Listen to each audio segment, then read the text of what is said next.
So Aries, let's take a look and see what you have here. It looks like at the beginning of the month, there's something that you're trying to build that may not be happening as quickly as you would like it to.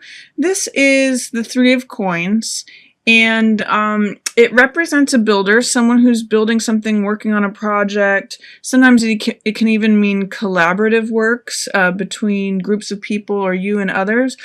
But because it's in reverse, what it's telling me is that there's some sort of stagnancy or some sort of halt or hesitation to this project going through, or that your work or efforts are not happening or not producing results, at least as quickly as you would like them to. So there's some sort of stuck energy or way in which this is not emerging at the beginning of the month.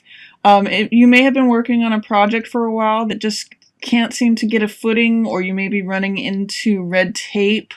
I'm thinking of like when builders hit permits, or for some reason they're not able to get the permits, or it's taking longer.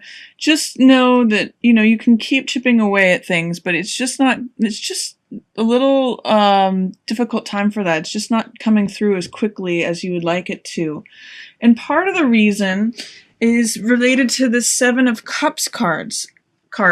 Seven of Cups represents not seeing things clearly, or maybe having some illusion affecting what's going on.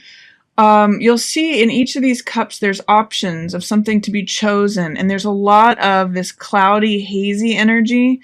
Sometimes this card can mean that things are not always what they seem, or you're just seeing things on a surface value, and that it will take some time to actually identify which each of these things are in reality. And because this is in reverse, there may be some way in which it corresponds to this project or this effort or this thing that you want to go forward, and it's not being allowed to go forward because you can't seem to make a decision on which it is of these that you want to choose. Or you may have a hard time identifying, what does it mean if I choose this one? What does it mean if I choose this one? What kind of life will I have if I choose this? Or what kind, it may be regarding details of the project, that you're having some indecision and a hard time breaking through that. And this card has a lot of Neptune energy, which can have to do with either spirituality, or it can have to do with illusion and sometimes even drugs. So what it's telling me is that the situation is clouded. Your decision-making process is clouded. And oftentimes what is a good antidote to too much Neptune energy is to get really grounded and really clear. So I'm going to recommend some grounding exercises for you, or just to take a time out from feeling like you have to make a decision. One thing that's also going to help you is you have star energy here. So a lot of this, the way out of this is going to be through star energy. Star is full of hope. Star accepts themselves exactly where they are. You can see that she's naked in this picture, and she has one foot on the ground and one foot in the water. It's a really balanced card. It's really calm. And a lot about this card is about self-acceptance, just as you are, and worthiness and fulfillment in just exactly who you are and what you need to do. So I'm going to encourage you, Aries, to meditate upon this card, star card. It's actually, Aries is the star within the zodiac. So this is telling me that there may be some blocks to this. This is who you are by your birthright, and this is your way out of this stuck project, stuck decision making. There's also something at the beginning of the month that has to do with potentially joint finances, or collaborating with someone else, or signing a contract. It can also mean difficulty in making a decision, because this card is a juggler card in the Rider-Waite. He's a juggler that's standing on one foot, and so he's kind of deliberating between, should I go this way or should I go that way? Is it up? Is it down?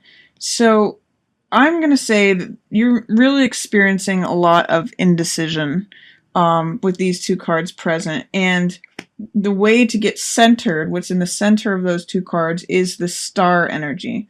So I will also put a link below of star card, because this is very grounded energy. She's not worried or stressed about anything. She's just very accepting and therefore very solid. And also it kind of flourishes because of her own self-acceptance and love. So she radiates, and people are attracted to her because she's just so completely full, just as she is. In the middle of the month, I see that you have Knight of Wands, you have Fool, you have 10 of Rods, and then you have 5 of Cups. So Knight of Rods is someone who is courageous and bold. He's full of fire energy. In the Rider-Waite, he's riding on a horse that's up on 2 feet. So he is like raring to go. He can be a little bit reckless. So that's a warning in this card, like don't be reckless. But he's got lots of passionate, invigorated energy to pursue something. He's ready to run a race. He's ready to chase after his dreams. He's like prime. It's sort of like priming the pump. Like when you've got an old school car and you're turning it over and you're about to start the ignition. That's the feeling that this card has. Or when all the horses are at the gate ready to run that race. They're just ready to launch out, but saying just be careful that you don't overdo it or get too cocky about things. Fool in reverse said, Fool upright means beginning a new journey and having a lot of faith in the universe, and having a lot of like humor about things, a little bit naivete or innocence, and it's what they call beginner's mind in Zen Buddhism. Because this is in reverse, it's telling me that you might be afraid to make a fresh start in something, or that you might feel that the universe you might have doubts as to whether or not the universe will support you. So this fresh young energy is there, but you've got some hesitancy about it. You know, it kind of echoes with this 7 of Cups card with indecision. Like this normally Fool will launch out even without looking, but he's a little bit hesitant. Like he's kind of like someone peeking out the door, but afraid to actually launch out the door. So this card tells me that you may need to work on your trust in the universe supporting you. Something mid-month is a challenge. This 10 of Rods and this 5 of Cups is really challenging you. You may feel like you're carrying a heavy burden that you've been carrying for a long time. 10 of Rods means it's like completing the cycle, and it's sort of like long enduring suffering or oppression. And what the opportunity of this card is look at what you're carrying that's not necessary and put it down. It also usually speaks to, this is also called the teacher card. So it means that you have all these things collected from your experience. How can you teach them? Or put them down, share them with others, sort of like share a heavy load. When you teach others about your collected experience, it lightens the load. And there may have been some sort of loss that you either expected or that you endured. Normally 5 of Cups in the upright position means focusing on loss and dismissing what is still there and what is available. It's a card of grief or loss. What this is saying is that because the 2 cups are there at the top in the forefront, you may realize that you're missing something and there's some sort of lack or grief, but really you know that there is other riches available to you, even though right now you're missing something or you're grieving something or that something's not available to you. You realize there's other stuff available to you. But you kind of have to get past your surface feelings of grief for that to get to those inner cups. And that's the middle of the month. And then towards the end of the month, it actually looks pretty beautiful and exciting. You've got this 2 of Cups and home energy. There may be some sort of loving, romantic related to the home. Sometimes these two cards together, Two of Cups means like a love affair or marriage or, you know, union of the hearts. And this Four of Wands is beautiful, joy, celebration, festivity, often related to the home because of this fortress. But this could easily be a marriage or marriage proposal.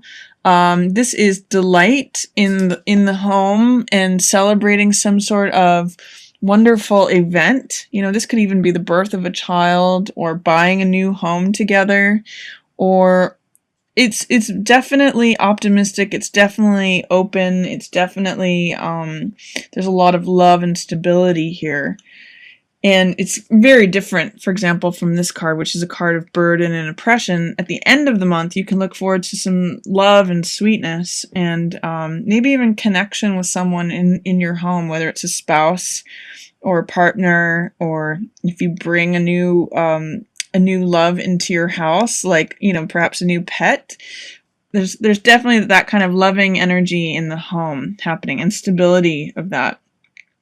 There's also, towards the end of the month, there's two kings who appear to be at odds with one another. King of Swords is the wise, fair king. I call him my King Solomon, who makes good decisions, and is definitely fair and thinks things through and does things it has a lot of good judgment. And then King of Rods, he's in reverse. He's a king that is full of courage and bravery and boldness and does things his own way. And he is, you know, he's a unique character. Some people think he's eccentric, but he's very successful because he's so brash and innovative and fiery. What this is telling me is that there's either two people of those two types of temperaments who are at odds with one another, or it may be that you're feeling very passionate and courageous and bold about something, but that really being practical and having good judgment is what's going to win out here. Because he's in reverse, he is not, his way of doing things is not coming out on top right now. Being discerning, having good judgment, being practical, maybe not launching out on the craziest dream that you've ever had is not necessarily favored, or that these two are people who are not seeing eye to eye. They're looking in opposite directions.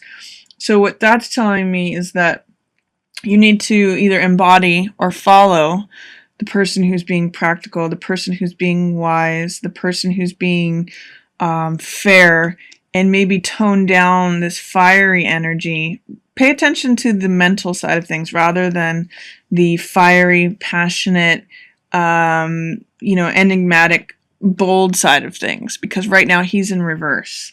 So ultimately, at the end of the month, I'm seeing a lot of nice either reunion or stabilizing of some sort of love, and perhaps as it's related to the home, there's some sort of celebration or joy, festivity, love that's happening here. And remember that in the beginning of the month, with all this indecision and a project being stalled or your efforts being stalled, focus on this star card, because that's the way out of it. She's the only one in the first part of the month that is upright. So she's an answer to how to get yourself out of that indecision.